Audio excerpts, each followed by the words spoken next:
Yes सभापति महोदय, मैं सदन का ज़्यादा समय नहीं लूँगा। मैं केवल एक दो बातों की ओर वित्त मंत्री और सरकार का ध्यान खींचना चाहता हूँ। आज बिजली के मामले में राजस्थान की हालत बहुत नाजुक है। खास तौर से पिछले 5-7 दिनों से गांव में परेशानी बहुत बढ़ गई है। मैंने देखा है कि कई जिलों में पिछले कई दिनों से बिजली नहीं है। नतीजा यह हुआ है कि जो फसल बोई गई है उसको पानी नहीं मिल पाया है। वहाँ पहले से ही अकाल की स्थिति है। बिजली ठीक तरह से न मिलने के कारण किसानों की फसल बर्बाद हो रही है। इसलिए बिजली को और अधिक फैलाने की बात को छोड़कर सरकार उसकी पूर्ति को नियमित करे। उधर से जो माननीय सदस्य बोलते हैं वे बातें करीब करीब वही करते हैं जो हम कर रहे हैं। दोनों में कोई फर्क नहीं है। वे भी कहते हैं कि महंगाई है, बेकारी है और हालत खराब है। सरकार की तरफ से भी हर एक वक्तव्य को इसी वाक्य से शुरू किया जाता है कि उसे विरासत में खराब हालत मिली है जिसे सुधारने में समय लगेगा। मैं निवेदन करना चाहता हूं कि सरकार एक अवधि निर्धारित कर दे कि वह कब इस पहले वाक्य को बोलना छोड़ देगी। हम सरकार का विरोध नहीं करेंगे। वह हमको भाषण लिख कर दे दे और बता दें कि हम क्या करेंगे। हम वैसे ही इस सदन में और बाहर जनता के सामने बोलेंगे, लेकिन वह देश की हालत को सुधारे। आज चारों तरफ हालत बिगड़ रही है।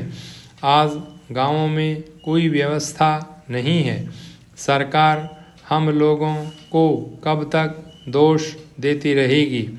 अगर हालत न सुधरी तो ये लोग भी डूबेंगे, हम लोग भी डूबेंगे और लोकतंत्र भी डूबेगा। आज गांवों में हालत बहुत खतरनाक ढंग से बिगड़ रही है। मैं बड़ी जिम्मेदारी और गंभीरता के साथ यह बात कह रहा हूँ। आखिर सरकार का और हमारा काम एक ही है। कुछ लोग इधर बैठे हैं और हम इधर बैठे हैं। इससे कोई फर्क नहीं पड़ता। हालत सब तरफ से खराब है। बिजली खराब है, कोयला खराब है, तेल नहीं मिल रहा है। किसानों के काम सब तरफ से रुके हुए हैं। गांवों के अंदर इतनी महंगाई बढ़ रही है कि गरीबों के प्राण निकल रहे हैं और आगे यह महंगाई जोर से बढ़ेगी। गेहूं का उत्पादन कम हो गया है। भाव अभी ऊंचे हो रहे हैं, आगे और भी ऊंचे होंगे। आगे आप फिर कहेंगे कि आयात के बिल बढ़ रहे हैं, पेट्रोल और डीजल के दाम बढ़ गए हैं, तो आप मुसीबत में फंस गए हैं। आप मुसीबत में फंसते हैं तो हमें भी खुशी नहीं होती है। इसलिए आप गंभीरता से सोचें। कुछ हमसे सहायता लेना चाहते हैं तो लें। जिस तरह से भी लेना चाहते हैं। आप जैसा कहेंगे वैसा ही हम जनता से जाकर बोलेंगे। अंत में मैं निवेदन करना चाहता हूँ कि आप राजस्थान के लिए ज़रूर कुछ करें। महोदय, हमारे जीवन में संगीत का व्यापक स्थान है। भारतवासियों को अपने प्राचीन युग से अथवा अपने पूर्वजों से शास्त्रीय संगीत के रूप में एक बहुमूल्य निधि मिली है। हमारे पूर्वजों की दृष्टि में संगीत का ध्येय आध्यात्मिक साधना था और उन्होंने संगीत का इसी आदर्श के अनुकूल विकास किया। हम कह सकते हैं कि हमारे देश में यह कला पूर्णता की शिखर पर पहुंच चुकी थी। संगीत के ध्येय के संबंध में आज हमारे विचार चाहे कुछ भी हों, यह सभी स्वीकार करेंगे कि इसमें सामंजस्य की ओर ले जाने वाली और व्यक्त जगत से ऐक्य का आभास कराने वाली शक्ति निहित है। संगीत के वातावरण में ही नहीं बल्कि श्रोताओं और गायकों के मन में भी सामंजस्य की उत्पत्ति होती है। संगीत के उच्च ध्येय और व्यापक प्रभाव के कारण ही प्राचीन काल में भारतवासियों ने संगीत को जनसाधारण के सामाजिक तथा सांस्कृतिक जीवन में ऊंचा स्थान दिया था। शायद ही कोई ऐसा भारतीय त्योहार या उत्सव हो जिसमें संगीत का आयोजन न होता हो। संगीत जन्म से मृत्यु पर्यंत हमारे साथ रहता है। हमारे सभी रीति रिवाजों में इसका कुछ न कुछ स्थान है। शताब्दियों से हम संगीत के प्रशंसक तथा उपासक रहे हैं और हमने इसकी गणना सदा मानव की उच्चतम साधनाओं में की है। काल के प्रभाव से हम लोगों की रुचि में काफ़ी परिवर्तन हुआ, परंतु शास्त्रीय संगीत उसी प्रकार बना रहा और उसमें कोई विशेष और मौलिक परिवर्तन नहीं हुआ।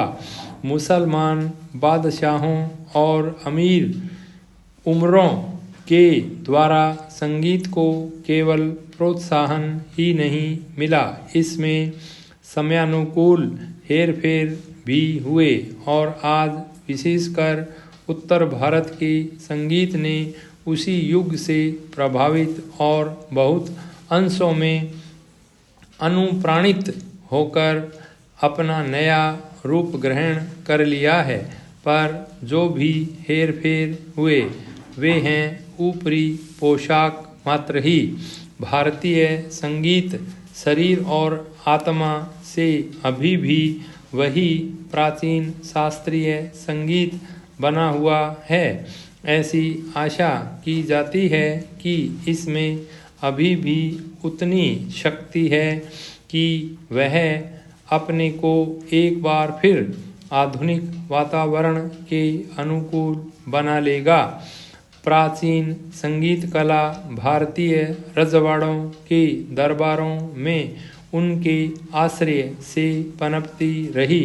यह स्वीकार करना होगा कि भारतीय नरेशों द्वारा दिए गए प्रश्रय के कारण संगीत लुप्त होने से बच गया, परंतु यह भी मानना पड़ेगा कि इन वर्षों में भारत की जनता का शास्त्रीय संगीत से बहुत कम संपर्क रहा। अतः जनता और हमारे परंपरागत सर्वश्रेष्ठ संगीत के बीच एक खाई पैदा हो गई। यदि हमें संगीत को जीवित रखना है और सहस्रों वर्ष पुरानी इस अमूल्य परंपरा की रक्षा करनी है तो हमें इस खाई को पाटना होगा।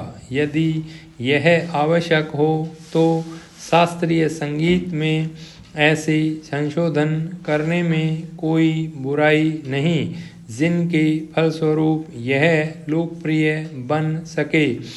इसके साथ ही जनसाधारण को भी शिक्षित करने की आवश्यकता है जिससे उनकी रुचि अधिक परिष्कृत हो सके और वे शास्त्रीय संगीत का आनंद उठा सकें। भारत गणराज्य में नरेशों तथा रजवाड़ों का अच्छा स्थान है। भाई स्टॉप।